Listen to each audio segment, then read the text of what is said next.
हर हर महादेव, जय भोलेनाथ। मित्रों, क्या आपने कभी सोचा है कि संसार का सबसे बड़ा धन कौन सा है? सोना, चांदी, भूमि, परिवार या यश? इन सब को लोग अपना खजाना मानते हैं, परंतु ये सब एक दिन समाप्त हो जाता है। मृत्यु के पश्चात आत्मा के साथ क्या जाता है? यही प्रश्न देवी पार्वती ने स्वयं भगवान शिव से किया, और तब महादेव ने उन्हें एक ऐसा रहस्य बताया जिसे जानकर हर इंसान का जीवन बदल सकता है। आइए सुनते हैं वो दिव्य संवाद और वे कथाएं जिनमें छिपा है अमर धन का रहस्य। देवी पार्वती ने गंभीर स्वर में शिवजी से कहा, स्वामी, मैंने देखा है कि संसार के लोग धन के लिए दिन रात श्रम करते हैं। कोई स्वर्ण रत्न इकट्ठा करता है, कोई भूमि संपत्ति, कोई परिवार और संतान को ही सबसे बड़ा धन मान लेता है, और कोई यश प्रतिष्ठा के पीछे भागता है। परंतु ये सब कुछ एक न एक दिन नष्ट हो जाता है। कृपया मुझे बताइए, वो कौन सा धन है जो कभी नष्ट नहीं होता और मृत्यु के पश्चात भी आत्मा के साथ जाता है? शिवजी ने शांत दृष्टि से पार्वती जी की ओर देखा और बोले, देवी, आपका प्रश्न अत्यंत गढ़ है। ये प्रश्न केवल आपके लिए ही नहीं, समस्त मानवता के लिए कल्याणकारी है। परंतु इस रहस्य को मात्र शब्दों में नहीं बताया जा सकता। यदि मैं अभी ही आपको उत्तर दे दूं तो उसकी गहराई का अनुभव आप नहीं कर पाएंगे। इसलिए मैं आपको कुछ प्रसंग सुनाऊंगा, राजाओं, ऋषियों और सामान्य लोगों के जीवन से जुड़े हुए प्रसंग। इन्हीं कथाओं के माध्यम से आप समझ पाएंगी कि कौन सा धन ऐसा है जो कभी क्षीण नहीं होता और जो मृत्यु के बाद भी आत्मा का सहचर बना रहता है। पार्वती जी की जिज्ञासा और बढ़ गई। उन्होंने हाथ जोड़ करके कहा, स्वामी, तब मैं आज वही कथाएं सुनना चाहती हूं। कृपा करके मुझे उस अमर धन का रहस्य कथा के माध्यम से बताइए। शिवजी ने मंद मुस्कान के साथ उत्तर दिया, ठीक है, सुनो देवी, मैं तुम्हें पहली कथा सुनाता हूं एक ऐसे राजा की जिसके पास अपार वैभव था, फिर भी वो अधूरा था क्योंकि उसने सच्चा धन नहीं पाया था। शिवजी बोले, देवी, बहुत समय पहले एक राजा हुआ जिसका नाम था सुदर्शन। उसके राज्य में वैभव की कोई कमी नहीं थी। सोने चांदी के भंडार, अनगिनत रत्न, विशाल सेना, सुंदर महल, सैकड़ों सेवक और प्रजा का आदर, सब कुछ उसे प्राप्त था। उसके सिंहासन पर बैठते ही पूरा दरबार झुक जाता, और जब वो रथ पर निकलता तो नगरवासी पुष्प वर्षा करते। परंतु देवी, उस राजमहल की चकाचौंध के पीछे एक गहरा अंधकार छिपा था। रात के सन्नाटे में जब सब सो जाते, तब सुदर्शन का मन बेचैन हो उठता। वो अपने कक्ष की खिड़की से आकाश की ओर देखता और सोचता, इतना वैभव, इतना यश, फिर भी मेरे मन को शांति क्यों नहीं मिलती? ये खालीपन कौन सा है जो सब कुछ होते हुए भी मुझे खाए जा रहा है? एक दिन उसने अपने सभासदों से कहा, मुझे बताओ, सबसे बड़ा धन क्या है? सोना, चांदी, राजसत्ता, पुत्र पुत्री या प्रजा का प्रेम? सबने अपनी अपनी राय दी। किसी ने कहा, स्वामी, सोना सबसे बड़ा धन है क्योंकि उससे सब कुछ खरीदा जा सकता है। किसी ने कहा, नहीं महाराज, संतान ही सबसे बड़ा धन है क्योंकि वही वंश को आगे बढ़ाती है। कोई बोला, प्रजा का सम्मान ही सबसे बड़ा धन है क्योंकि उसके बिना राजा अधूरा है। राजा सुदर्शन ने सबकी बातें सुनी, लेकिन उसका मन तृप्त नहीं हुआ। उसी रात उसने स्वप्न देखा। स्वप्न में उसे एक वृद्ध साधु दिखाई दिए जिनका चेहरा तेजस्वी था। वे बोले, राजन, तू धन के सागर में डूबा हुआ है, परंतु सच्चे धन से अभी वंचित है। यह धन ना तो तेरे खजाने में है, ना दरबार में, ना ही तेरे पुत्र पुत्रियों में। यह धन तुझे केवल धर्म और सत्कर्म के मार्ग पर चलकर मिलेगा। राजा का नींद से जागते ही हृदय कांप उठा। उसने अगले दिन अपने राजपुरोहित को बुलाकर पूछा, महाराज, वो कौन सा धन है जो कभी नष्ट नहीं होता? कल मैंने स्वप्न में एक साधु को यह कहते सुना, लेकिन मैं समझ नहीं पाया। पुरोहित मुस्कुराए और बोले, महाराज, ये प्रश्न साधारण नहीं है। इस रहस्य को जानने के लिए आपको साधुओं और ऋषियों के पास जाना होगा, क्योंकि वह ही आपको उस अमर धन की ओर मार्गदर्शन कर सकते हैं। देवी, तब सुदर्शन ने अपना राज सिंहासन को छोड़कर वन की यात्रा आरंभ की। वो साधु संतों की खोज में निकला ताकि जान सके कि सबसे बड़ा और कभी नष्ट ना होने वाला धन कौन सा है। शिवजी ने पार्वती जी से कहा, देवी, राजा सुदर्शन अपना राजमहल, वैभव और सुख सुविधाएं छोड़कर अकेले ही वन की ओर निकल पड़ा। मार्ग कठिन था, कभी कांटों से भरा, कभी घने जंगलों से, पर उसके हृदय में केवल एक ही ज्वाला थी, ये जानने की कि वो कौन सा धन है जो कभी नष्ट नहीं होता। कई दिन की यात्रा के बाद वो एक शांत आश्रम पहुंचा। वहां एक महात्मा गहरे ध्यान में लीन थे। उनका शरीर वयोवृद्ध था, पर चेहरा तेजस्वी और आंखें ज्ञान से भरी हुई थी। राजा ने उनके चरणों में प्रणाम किया और विनम्र स्वर में कहा, गुरुदेव, मैं वो जानने आया हूं जो आज तक मुझे किसी ने नहीं बताया। मेरे पास धन दौलत, परिवार, यश सब कुछ है, फिर भी मेरे भीतर खालीपन है। कृपया कर बताइए वो कौन सा धन है जो कभी नष्ट नहीं होता। महात्मा ने नेत्र खोले और शांति से बोले, राजन, तेरे पास जो कुछ है वो समय का दिया हुआ है, और समय जब चाहे छीन सकता है।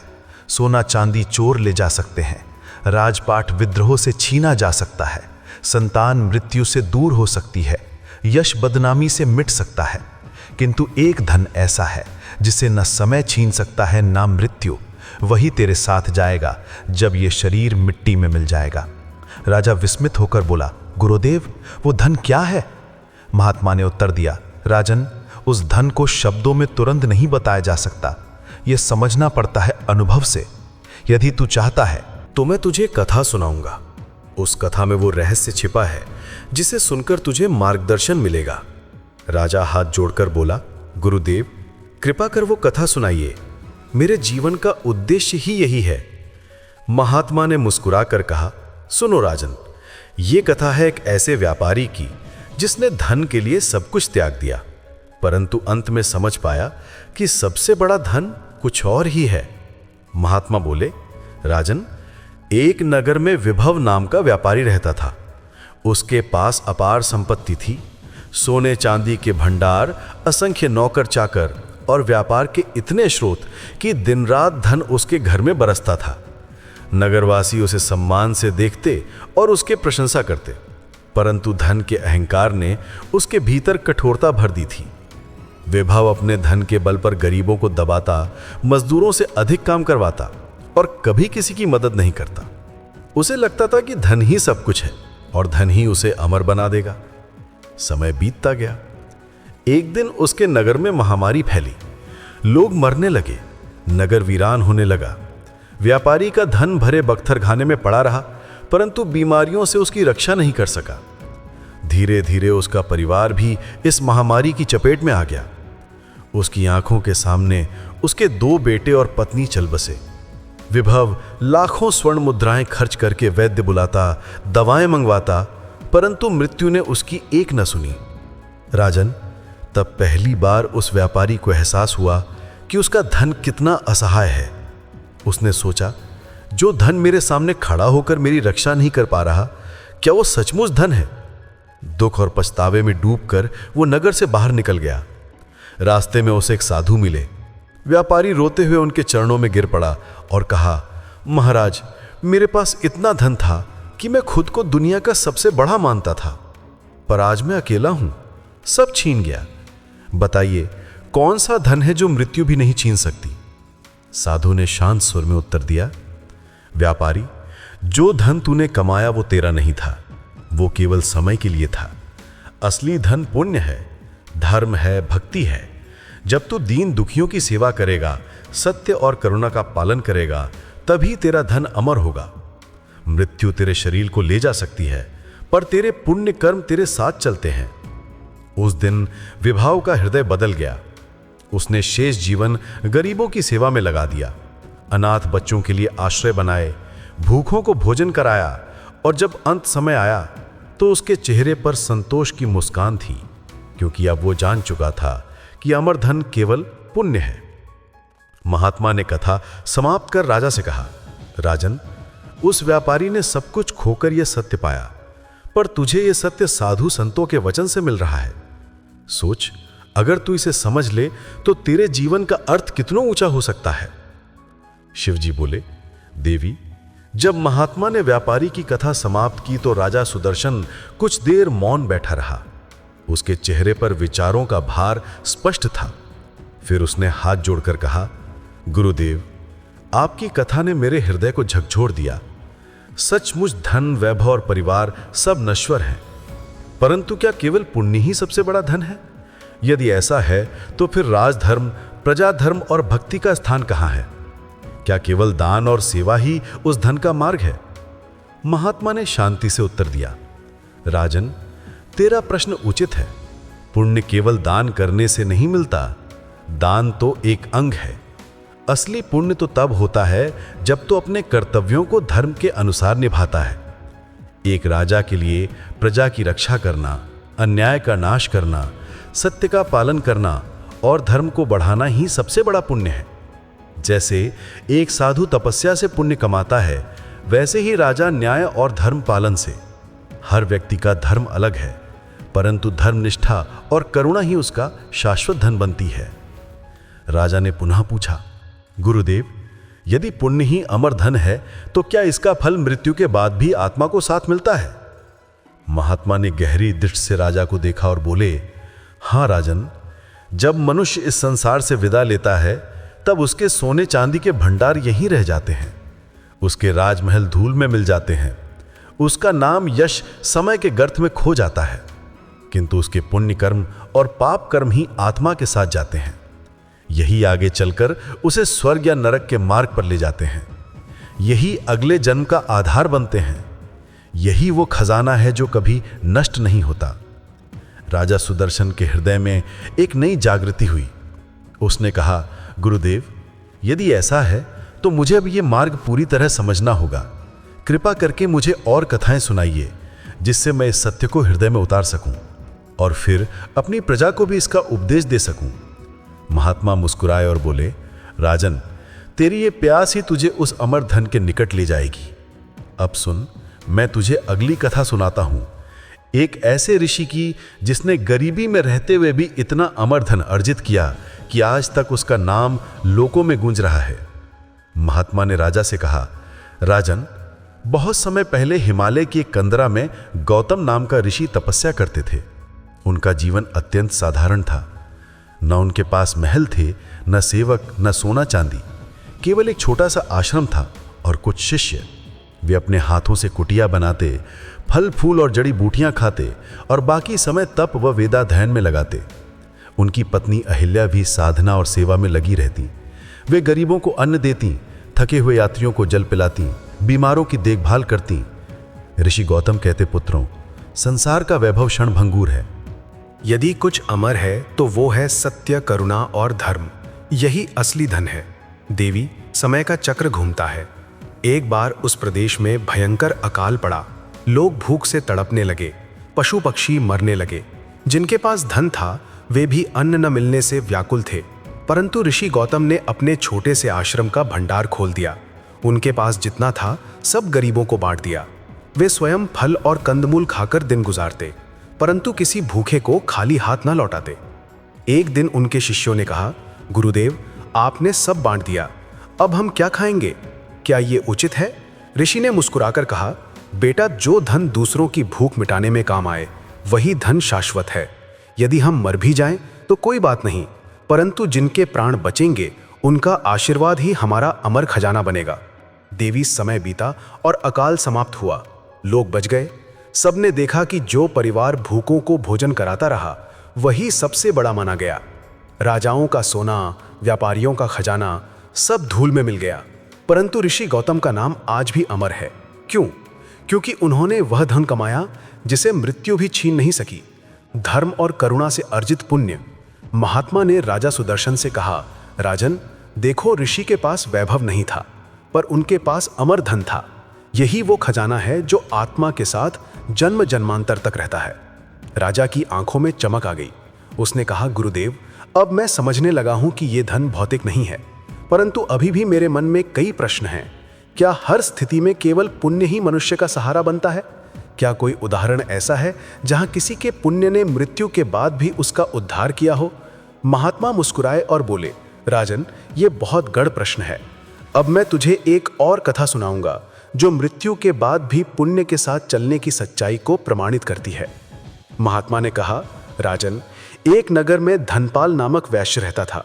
वह साधारण व्यापारी था, परंतु उसका हृदय बहुत विशाल था। उसकी आदत थी कि वह अपनी कमाई का एक हिस्सा प्रतिदिन भूखों, साधुओं और जरूरतमंदों के लिए अलग रखता। नगर में कोई भी भूखा नहीं सोता, क्योंकि धनपाल का घर सभी के लिए अन्न का द्वार था। उसकी यह आदत नगरवासियों को कभी कभी अजीब लगती। कुछ लोग कहते, धनपाल मूर्ख है, अपने धन को लुटा रहा है, आने वाले समय में खुद भूखा रहेगा। पर धनपाल हंसकर कहता, जो धन दूसरों की भूख मिटाने में लगे वही मेरा असली खजाना है, बाकी सब तो मिट्टी है।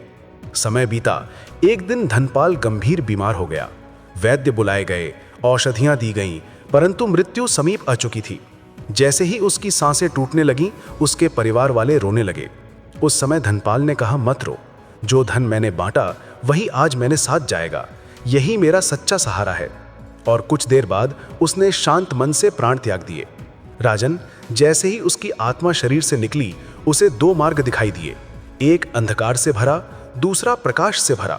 आत्मा विचलित हुई कि कौन सा मार्ग चुनूं। तभी उसके सामने अनगिनत दिव्य स्वरूप प्रकट हुए। वे उन भूखों के आशीर्वाद थे जिन्हें उसने जीवन भर अन्न खिलाया था। वे बोले, धनपाल मत डर, तेरे पुण्य ने तेरा मार्ग प्रशस्त कर दिया है, हम तुझे स्वर्ग लोक तक ले चलेंगे। धनपाल की आत्मा प्रकाशमय मार्ग पर बढ़ी और देवदूतों ने उसका स्वागत किया। स्वर्ग में उसका नाम अमर कर दिया गया। वहीं नगर में लोग कहते रहे, सोना चांदी तो यही रह गया, पर धनपाल ने ऐसा धन कमाया है जो मृत्यु के पार भी उसका सहारा बना।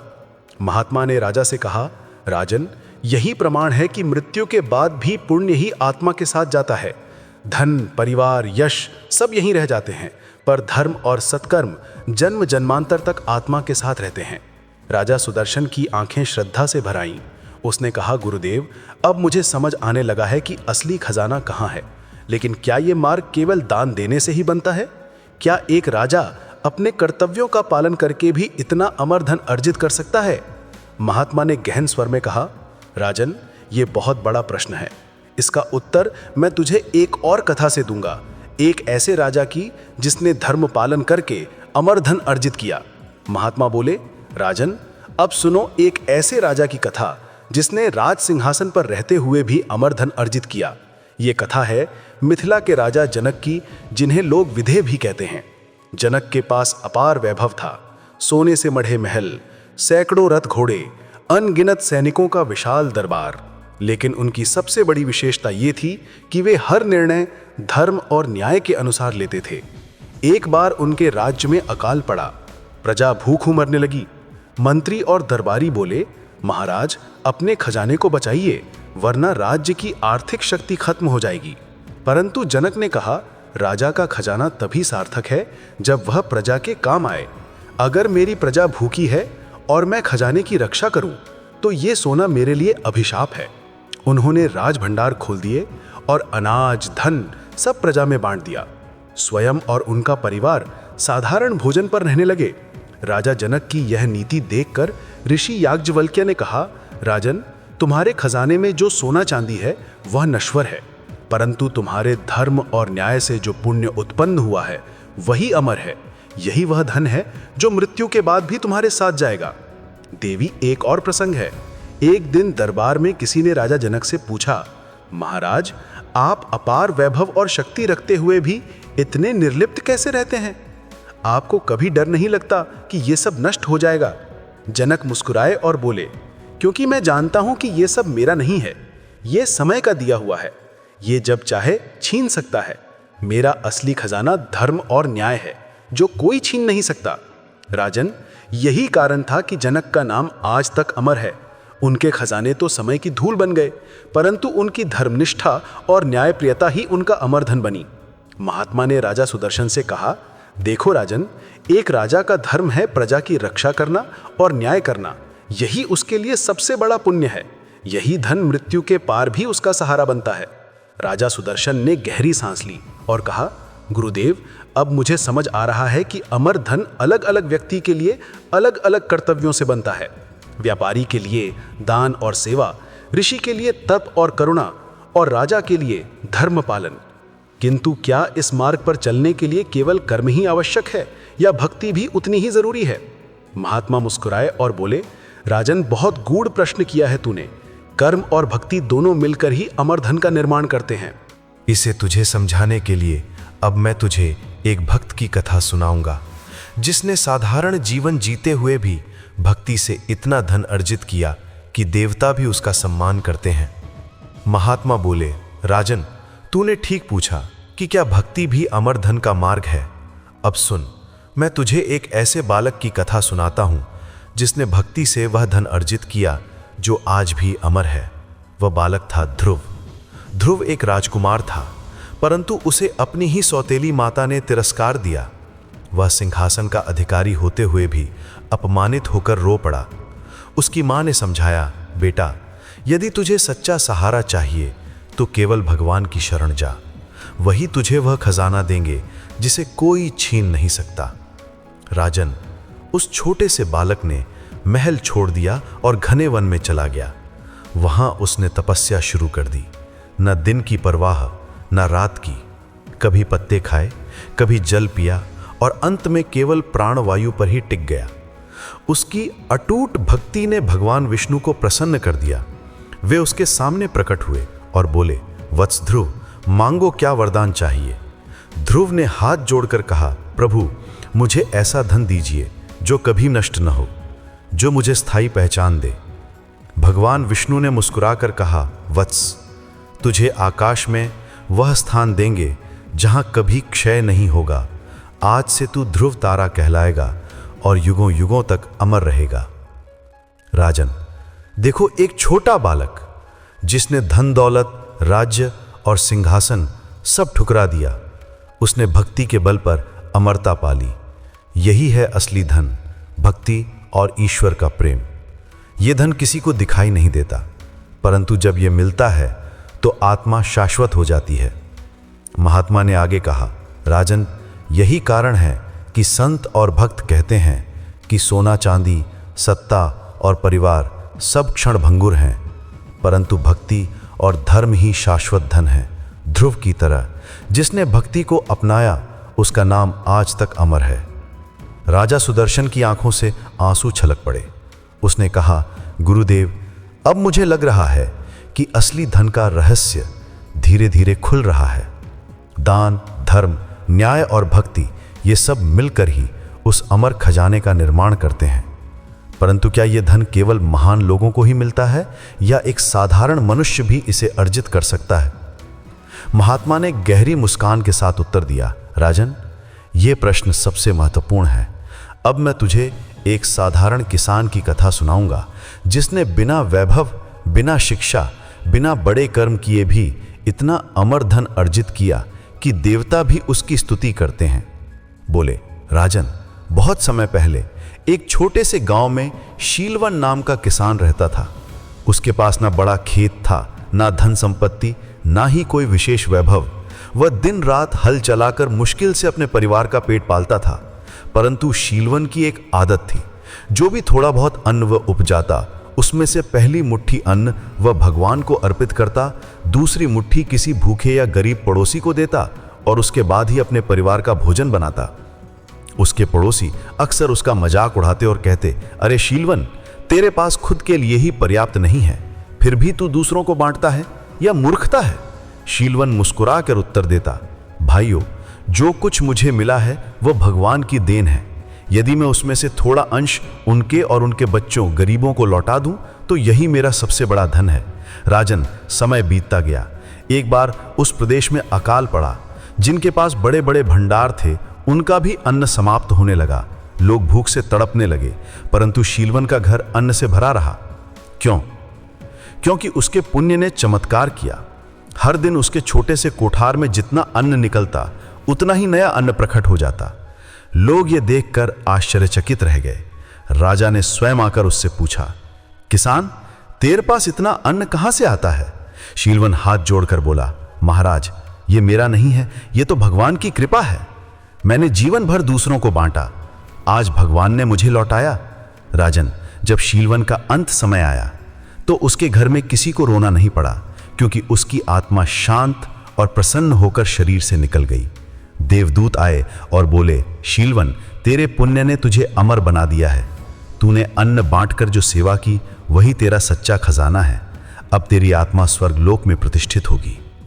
महात्मा ने राजा से कहा, देखो राजन, एक साधारण किसान जिसके पास कुछ भी नहीं था, उसने भी अमर धन कमा लिया। इसलिए यह मार्ग सबके लिए खुला है। राजा हो या ऋषि, व्यापारी हो या किसान, जो धर्म और करुणा का पालन करता है वही अमर धन अर्जित करता है। राजा सुदर्शन गहराई से सोचने लगा। उसने कहा, गुरुदेव, अब मुझे स्पष्ट होने लगा है कि यह धन बाहरी नहीं है, यह भीतर से अर्जित होता है। परंतु क्या यह धन केवल परलोक में फल देता है या इस लोक में भी इसका कोई महत्व है? महात्मा मुस्कुराए और बोले, राजन, यह बहुत ही महत्वपूर्ण प्रश्न है। अब मैं तुझे एक ऐसी कथा सुनाऊंगा जिसमें दिखेगा कि अमर धन केवल मृत्यु के बाद ही नहीं बल्कि जीवन रहते हुए भी शांति और सुख का आधार बनता है। महात्मा बोले, राजन सुनो, अब अंतिम कथा। एक गांव में सत्यप्रिय नाम का गृहस्थ रहता था। उसके पास ना अधिक धन था, ना विशेष वैभव, परंतु उसका जीवन सत्य, करुणा और सेवा पर आधारित था। वह जो भी कमाता उसमें से कुछ हिस्सा गरीबों के लिए, कुछ हिस्सा धर्म कार्य के लिए और शेष अपने परिवार के लिए रखता। लोग कहते थे, सत्यप्रिय, तूने जीवन में कोई बड़ा महल नहीं बनाया, ना खजाने भरे, ना नाम कमाया, फिर तो इतना प्रसन्न कैसे रहता है? सत्यप्रिय हंसकर कहता, क्योंकि मेरा खजाना भीतर है। जब मैं किसी दुखी की मदद करता हूं, मेरा मन हल्का हो जाता है। जब किसी भूखे को भोजन कराता हूं, मेरा हृदय तृप्त हो जाता है।